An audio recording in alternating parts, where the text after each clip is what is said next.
Hello बच्चों, let's see this question. Which is not the correct statement. Correct statement कौन सी है बेटा? नहीं है बेटा, यानी कि इनकरेक्ट स्टेटमेंट बतानी है। पहली है the S8 ring is not planar. S8 जो होता है बेटा क्राउन स्ट्रक्चर होता है, क्राउन स्ट्रक्चर होता है S8 का, राइट। कुछ इस तरीके से हमारा स्ट्रक्चर होता है बेटा, ठीक है। तो ऑब्वियसली बात है ये नॉन प्लेनर स्ट्रक्चर है, नॉन प्लेनर स्ट्रक्चर है। It is a true statement. Oxygen is more electronegative than sulphur. बिल्कुल बेटा, सबसे ज्यादा electronegative fluorine, oxygen and nitrogen. नीचे down the group electronegativity decrease करती है तो ऑक्सीजन की ज्यादा होगी सल्फर से। बिल्कुल सही बात है।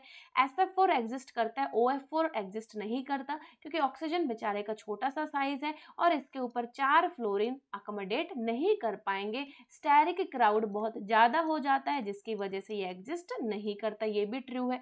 SO3 और SO3 नेगेटिव की दोनों की ट्राइगोनल प्लेनर ज्योमेट्री है। ट्राइगोनल प्लेनर ज्योमेट्री का मतलब sp2 हाइब्रिडाइजेशन है। अब देखो SO3 की अगर मैं बात करती हूँ, यहाँ पर देखो फॉर्मूला क्या होता है हाइब्रिडाइजेशन कैलकुलेट करने का, हाफ इंटू वैलेंस सेल के इलेक्ट्रॉन प्लस में मोनोवैलेंट प्लस में anionic charge minus cationic charge. तो यहाँ पर सल्फर में वैलेंस सेल के इलेक्ट्रॉन 6 है बेटा, ऑक्सीजन डाईवैलेंट है, मोनोवैलेंट नहीं है, कोई चार्ज नहीं है, तो 6/2 इज इक्वल टू 3। 3 का मतलब sp2 हाइब्रिडाइजेशन। ये बात तो बिल्कुल सही है कि इसकी तो ट्राइगोनल प्लेनर ज्योमेट्री है। अब बात कर लेते हैं SO3 2 नेगेटिव की।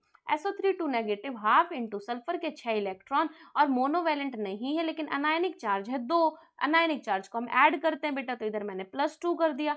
6 2 8/2 बराबर 4। 4 स्टेरिक नंबर के लिए hybridisation is sp3 tetrahedral geometry, so it is not correct. Option D will be right option. I hope this is clear. Best of luck.